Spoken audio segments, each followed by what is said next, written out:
তাওহীদের এক অকাট্য প্রমাণ দলিল হিসেবে আমাদের কাছে পেশ করেছেন। মক্কার কিছু কাফেররা এসে মুহাম্মদ সাল্লাল্লাহু আলাইহি সাল্লামের কাছে এসে বসলেন।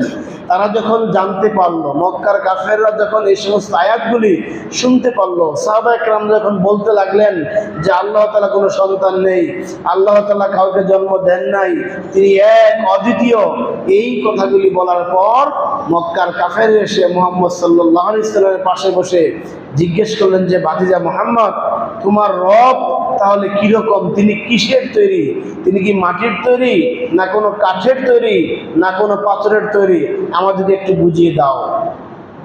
কারণ যেহেতু তারা মূর্তি পূজায় অভ্যস্ত, তারা মূর্তিরা নিজে বানান, কোনো মূর্তি কাঠ দিয়ে বানান, কোনো মূর্তি খড়কুটে দিয়ে বানান, কোনো মূর্তি পাথর দিয়ে বানান, কোনো মূর্তি মাটি দিয়ে বানান, তারা এইটাই অভ্যস্ত। এই জন্য তারা এসে জিজ্ঞেস করলো যে তোমার রব, তোমার খোদা, তুমি যেই খোদার আহ্বান করছো আমাদেরকে, সেই খোদা কিসের তৈরি?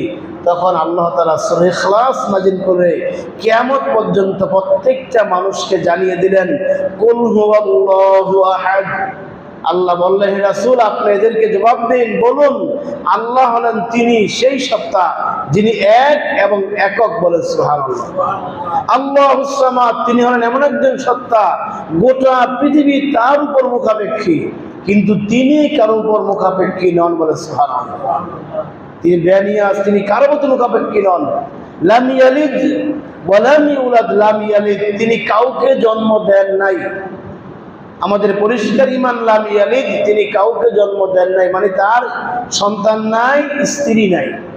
আপনাকে কাউকে জন্ম দিতে হলে কি লাগবে? স্ত্রী লাগবে, সন্তান হবে জন্ম দিলে। আল্লাহ ডাইরেক্ট বললেন লাম ইয়ালিদ, তিনি কাউকে জন্ম দেন নাই, ওয়ালাম ইউলাদ, এবং তাকেও কেউ জন্ম দেয় নাই, বলে সুবহানাল্লাহ। অর্থাৎ তাকেও কেউ জন্ম দেয় নাই মানে হলো তার পিতামাতা নাই। এখানে যারা আমরা আছি প্রত্যেকের পিতামাতা আছে, আছে কিনা? তাহলে আমাদেরকে জন্ম কেউ দিয়েছেন। আবার আমরা যারা পিতা হয়েছি আমাদের সন্তান আছে, ইয়ালিদ, আমরা সন্তান জন্ম দিয়েছি, আমাদের সন্তান থাকলে স্ত্রী আছে।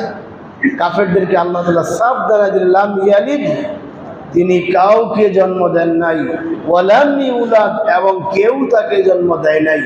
আরবি ব্যাকরণের ভাষায় যেই শব্দের শুরুতে লাম মিম জবর লাম, লাম মিম সাকিন লাম যেই শব্দের শুরুতে আসে, তার অর্থ হয়ে যায় যেটা কখনো হয় নাই। সুবহানাল্লাহ।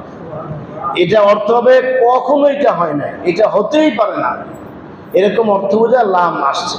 আল্লাহ জানায় দিলেন কখনো নয়, তিনি কাউকে জন্ম দেন নাই এবং জন্মগ্রহণ করেন নাই।